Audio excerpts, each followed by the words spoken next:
आज हम बात करने वाले हैं IFC FVG के बारे में। अगर आपने मेरा वीडियो पूरा देख लिया तो आपको FVG से रिलेटेड किसी और का कोई वीडियो देखने की ज़रूरत नहीं पड़ेगी। IFC FVG, IFC क्या होता है? IFC होता है institutional funding candle. Institutional funding candle. आपको FVG, फेयर वैल्यू गैप, इसे समझने के लिए आपको IFC को समझना बहुत ज़रूरी है। फेयर वैल्यू आप सभी को पता है क्या होती है? एक एफोर्डेबल प्राइस जहाँ से लोगों को लगता है कि ये पर्टिकुलर कमोडिटी, पर्टिकुलर स्टॉक या करेंसी खरीदने के लिए एक अच्छा भाव है, उसे हम फेयर वैल्यू कहते हैं। और गैप का मतलब एक जोन होता है, एक गैप होता है, ऐसे करके, राइट।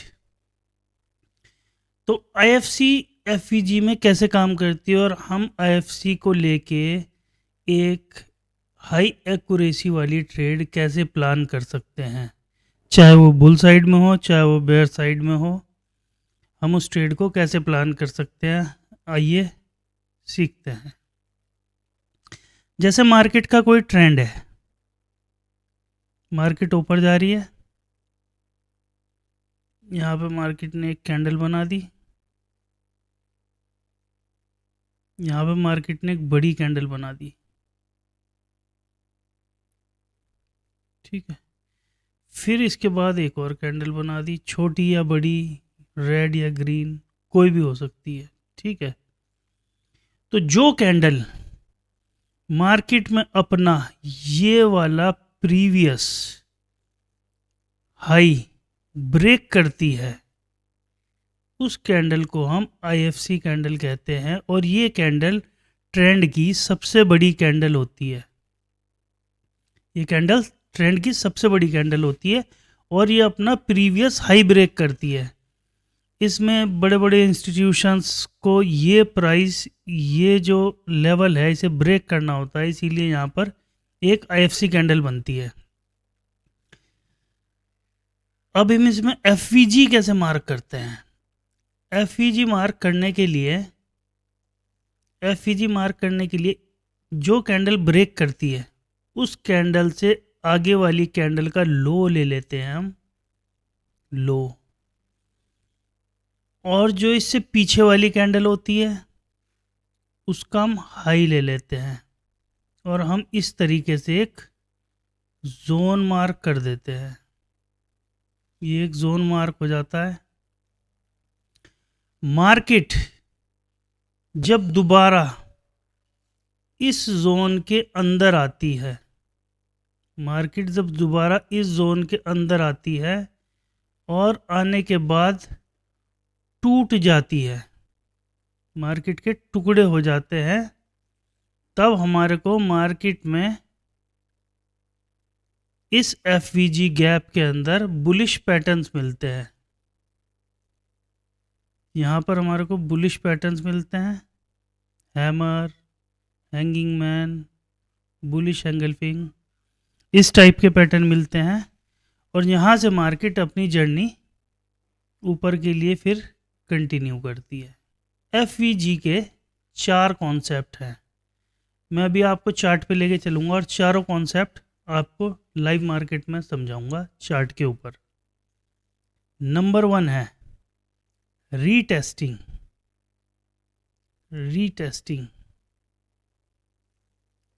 रीटेस्टिंग का कॉन्सेप्ट यही है, मार्केट इस गैप में आती है, यहाँ रीटेस्टिंग देती है और यहाँ से ऊपर चली जाती है।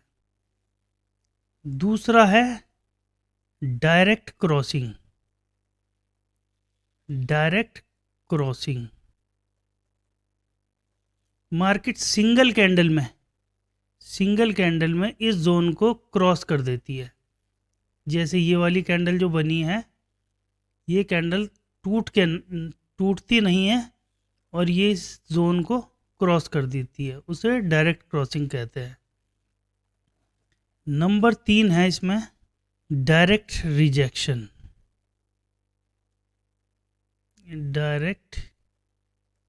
रिजेक्शन।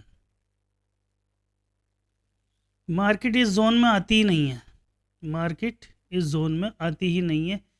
यहाँ पर आने के बाद में एक कैंडल बनाती है और एक कैंडल के बाद में यहाँ से कैंडल की शैडो बन जाती है, कैंडल की शैडो बन जाती है और लिक्विडिटी स्वीप कर जाती है। ये डायरेक्ट रिजेक्शन, इसे हम डायरेक्ट रिजेक्शन कहते हैं। मार्केट इस फेयर वैल्यू गैप के अंदर क्लोजिंग नहीं देती है, ठीक है।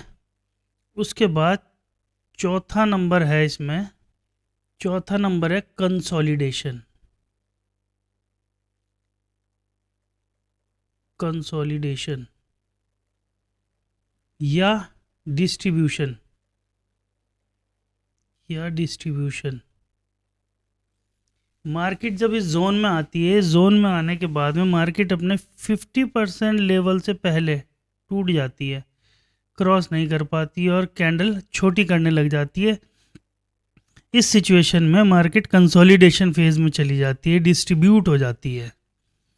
इसे सॉल्व करने के लिए बेसिकली हमें यहाँ पर चार्ट पैटर्न देखने पड़ते हैं और यहाँ पर 80% जो चांस होते हैं यहाँ पे रिवर्स हेड एंड शोल्डर बनता है। यहाँ पर एक नेक बनती है, मार्केट ऊपर जाती है, यहाँ दूसरी नेक, यहाँ हेड बन जाता है, यहाँ एक शोल्डर बन जाता है और मार्केट ये एक शोल्डर बन जाता है, यहाँ पे हेड बन जाता है, ये एक शोल्डर बन जाता है। हमारी एंट्री यहाँ पर भी होती है, यहाँ पर भी होती है। चलिए मैं आपको इसे लाइव मार्केट में चार्ट पे चल के दिखा देता हूँ ये काम कैसे करता है, आप लोगों को ज़्यादा क्लैरिटी आएगी। फिर डायरेक्ट क्रॉसिंग दिखा देता हूँ, डायरेक्ट क्रॉसिंग का एक मेथड दिखा देता हूँ।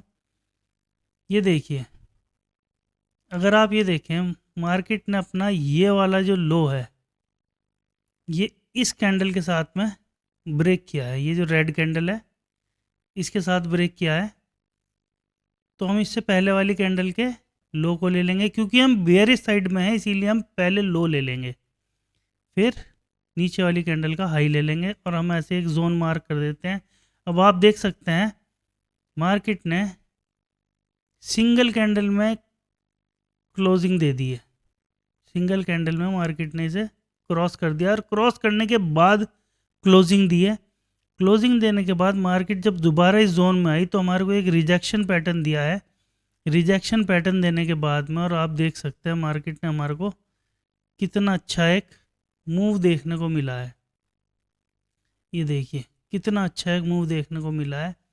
अगर हम इसके रिस्क टू रिवॉर्ड की बात करें तो इसमें रिस्क टू रिवॉर्ड ऑलमोस्ट 1:10 के आसपास बैठेगा शायद, जहाँ तक मेरा आइडिया है। अगर हम अपने इस लो तक भी ले तो देखते हैं हमारा कितना बैठता है। ये हमारे लो तक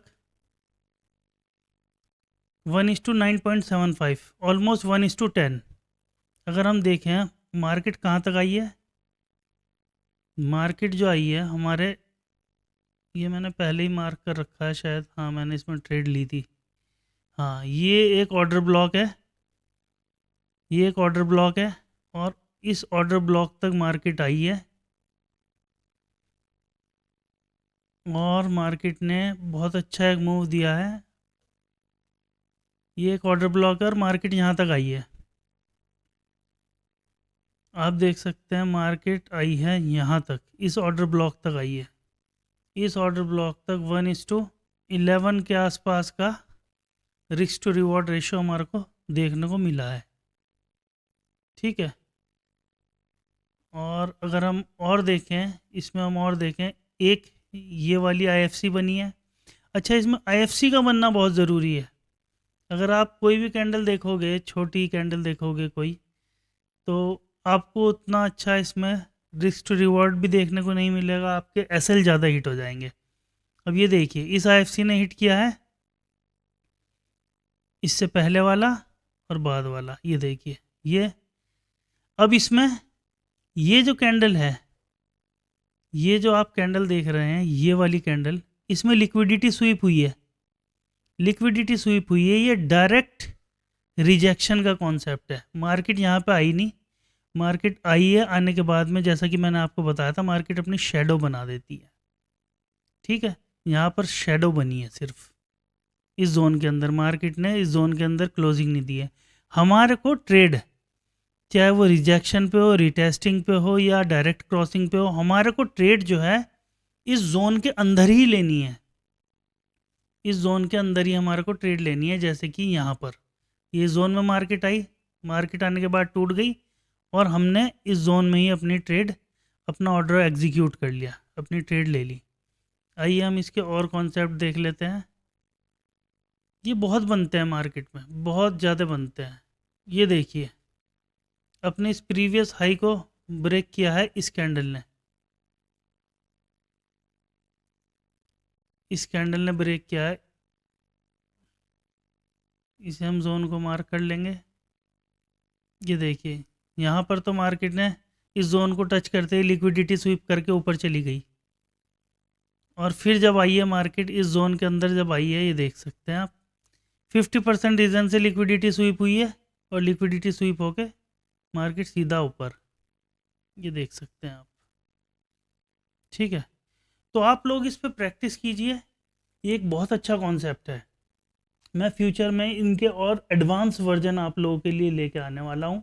किसी के भी इंडिकेटर पे आप लोग ट्रेड मत कीजिए, ना किसी की बाय सेल की एडवाइस पे ट्रेड कीजिए, आप लोग खुद सीख के ट्रेड कीजिए। ट्रेडिंग में सारा खेल ऑब्जर्वेशन और पेशेंस का है। आप जितना ज़्यादा पेशेंस रखेंगे आपकी एक्यूरेसी उतनी ज़्यादा बढ़ती जाएगी। आप 1 मिनट की कैंडल पे ट्रेड मत कीजिए, 5 मिनट्स की कैंडल पे ट्रेड मत कीजिए। आप minimum 15 minutes, half an hour, 1 hour की कैंडल पे ट्रेड कीजिए। आपको रिस्क टू रिवॉर्ड रेशियो भी अच्छा मिलेगा और आप ओवर ट्रेडिंग से ही बचेंगे। 1 मिनट की कैंडल पे आपको हर कैंडल ऐसी लगेगी जैसे अब यहाँ से मूव आएगा, अब यहाँ से मूव आएगा, यहाँ से बियरिश आएगा, यहाँ से बुलिश आएगा, और आप ओवर ट्रेडिंग करेंगे। ओवर ट्रेडिंग में आपके सारे पैसे जो है ब्रोकरेज में ही चले जाएंगे, इसके अलावा आपके हाथ कुछ भी नहीं लगेगा। आप सीखिए, सीखने के बाद में आप 6 महीने अपना आपको दीजिए कम से कम, मार्केट को ऑब्जर्व कीजिए, आप डेमो ट्रेड कीजिए। डेमो ट्रेडिंग का लिंक मैं डिस्क्रिप्शन में आपको दे दूंगा। एक्सनेक्स पे आप अकाउंट खोलिए। एक्सनेक्स पे अकाउंट खोलने के बाद वहाँ पर आपको एक बहुत अच्छी चीज़ मिलती है जो कि है बार रिप्ले। बार रिप्ले अगर आप, जैसे मैं ट्रेडिंग व्यू में कर रहा हूँ, ट्रेडिंग व्यू में अगर मैं बार रिप्ले करता हूँ तो मिनिमम मेरे को इसका 12,000 रुपये पर ईयर साल का देना पड़ता है, जिसके बाद में वो मेरे को बार रिप्ले की फैसिलिटी देते हैं। लेकिन अगर आप एक्सनेस में अकाउंट ओपन करेंगे, एक्सनेस में अकाउंट ओपन करके आप रियल ट्रेड मत लीजिए, रियल ट्रेड लेने की कोई ज़रूरत नहीं है। आप उसमें उतनी ही अमाउंट लीजिए जितने की आप जेन्युइन लेके आ सकते हो फ्यूचर में। सपोज़ करो आप $500 या $100 के ले करके आ सकते हो मार्केट में, या $100 लेकर के आ सकते हो, तो आप उतने से ही अपना एक डेमो अकाउंट वहाँ पे अपना अकाउंट वेरीफाई करके आप अपना डेमो अकाउंट ओपन कीजिए।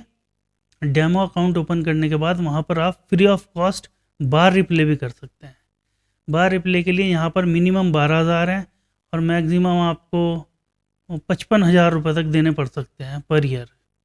वो प्लान है, उसमें आपको अलग अलग तरीके के चार्ट पैटर्न्स बने बनाए देखने को मिल जाएंगे, लेकिन आप लोगों को वो सब देखने की ज़रूरत नहीं है। अगर आप उनके देखोगे तो फिर वो आपको हर पॉइंट पे एक सिग्नल जनरेट करके दे देंगे, जिससे कि आपको अगर कोई छोटा सा भी सिग्नल होगा 5 पिप का, 10 पिप का, वो भी आपको वो जनरेट करके दे देंगे।